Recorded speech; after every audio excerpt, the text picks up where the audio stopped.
Good afternoon. I am Rich Nass, Executive Vice President of Open Systems Media, and I lead the Embedded Computing Design team. I'm here for this week's Embedded Executive Podcast.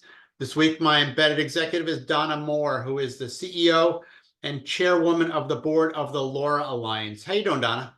Hey, Rich, great. Thank you for inviting me. So you actually are a repeat guest, and it's very, very limited company you have in being a repeat guest on my podcast. Wow, I am honored. And I remember it was right before our Orlando event last year. You have a very good memory. I'm Yeah. impressed. So the reason for bringing you on today, a report crossed my desk that that the Alliance did, and I want to learn more about it. So Great. I assume you're familiar with the report that I'm referring to? I am. We worked really hard to pull it together. Good. So what's the background on this? Is it the first time you've done it? Why do you do it? Who responded to it? What's the purpose of doing it? Yeah, we actually do our reports annually. Every year at the end of the year, we really like to look back and say, all right, where was our focus? What were our goals? Did we achieve our goals? What happened last year? Especially in technology markets or, just up and coming, you really need to track and monitor where you are and what happened over the last year. So yeah, we do these every year to make sure that we are achieving our goals and we're staying on track. And it originally these reports used to just go out to our membership, and then a few years ago we just opened it up and sent it out to everybody, social media, our newsletter list, and everyone. So are you on track? Are you meeting your goals? We are ahead of track. Yeah, we are. The goal this year was really continue to educate the market and specific verticals about um, the value of LoRaWAN, but it's not even about LoRaWAN. It's about the problems that LoRaWAN solves. And our focus has been really, really strong um, to educate and aware because, LPWAN's fairly new, and solving ROI and operational efficiencies via LPWAN is fairly new. So yes, we are on track. And we really focused this last year on smart cities, buildings and campuses, utilities, and going to all the trade shows and speaking. And we really have found that in those markets in particular, LoRaWAN's known. Uh, as an example for cities, we have seen the adoption of cities skyrocket with LoRaWAN. And a lot of that is because one city will look at another city and see the deployment of LoRaWAN, see the success, see the ROI, and it gives them confidence because they're very similar types of needs, and so it gives them confidence to roll out and adopt and move forward because they see the success next door, right? They see the success that's happened. So yeah, it's been incredibly successful. So I'm getting a little off track here, but in this smart city application, where is it used specifically? Well, so many. So a lot of times it starts with lighting, but it doesn't have to be lighting. It could be many different types of use cases. But they're really needing to come together, the different departments, and figure out the needs. And then they're rolling out one anchor use case, the network's up, and then department by department, they're adding additional use cases. So whether it's smart lighting, whether it's air quality, whether it's water quality, some cities are managing utilities. It goes on and on. And what they find is, again, once it's up and going, their ROI grows and their efficiencies, particularly with cities that have very tight budgets, have grown. And the other key thing for the cities has been safety for the citizens as well. Interesting. One of the things I find myself doing whenever I think about LoRa, um, I I want to put it everywhere, and it's not appropriate to be put everywhere. Is that challenge just me, or do you find yourself or the folks you speak to just wanting to put it everywhere? And it's, as we know, it's not appropriate for everywhere, and you have to make sure you're putting it where it makes sense. 100%. And we are really focused on our strengths. And you're right, it's not everywhere. We don't do super low latency. We don't do video. We don't do audio.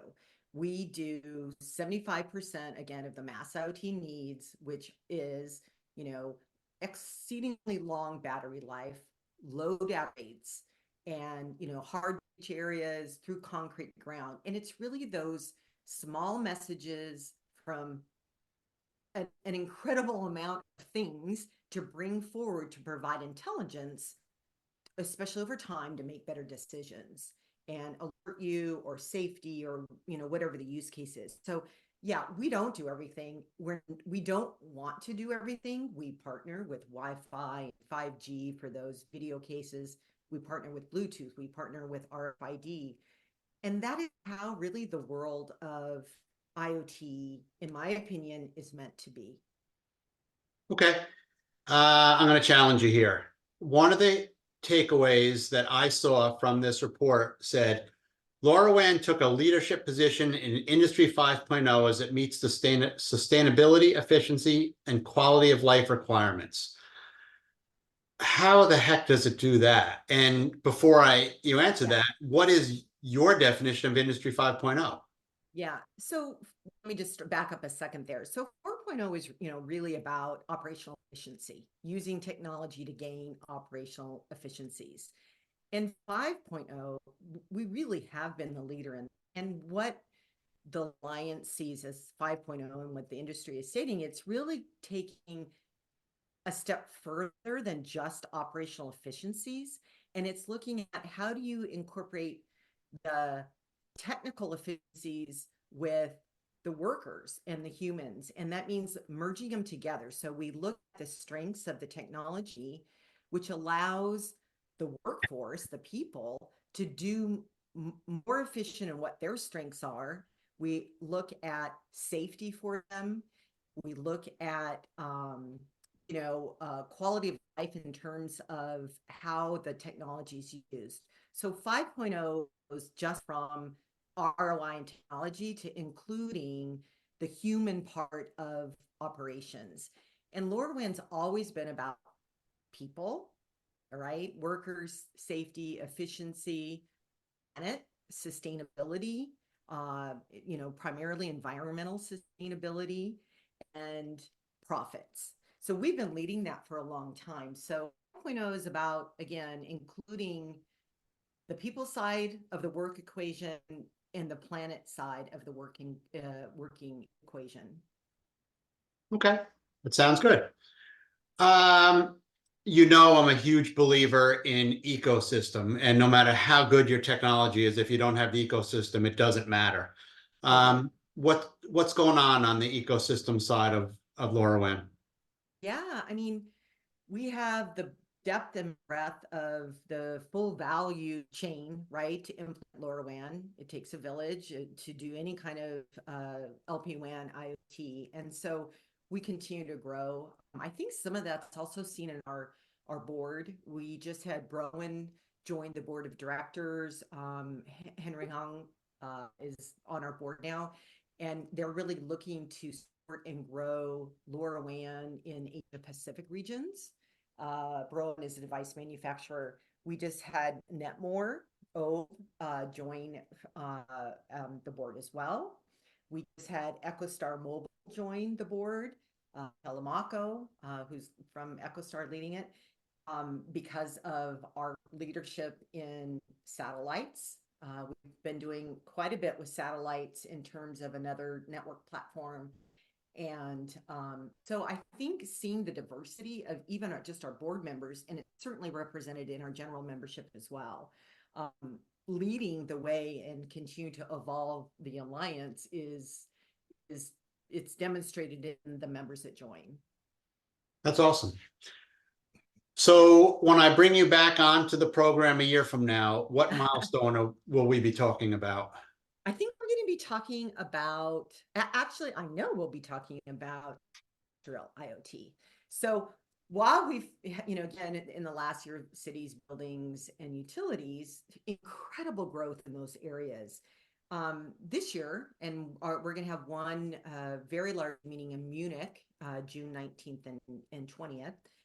And really the focus there is going to be on industrial IoT and the incredible work that LoRaWAN and the data that LoRaWAN's been providing both for digital twins, preventative maintenance, efficiency in these workplaces. Again, taking it to Industry 5.0, looking at both the operations and the people and the sustainability and the environmental output from these industrial buildings. LoRaWAN plays a role in all of that. So you're going to see incredible growth in industrial IoT for LoRaWAN a year from now.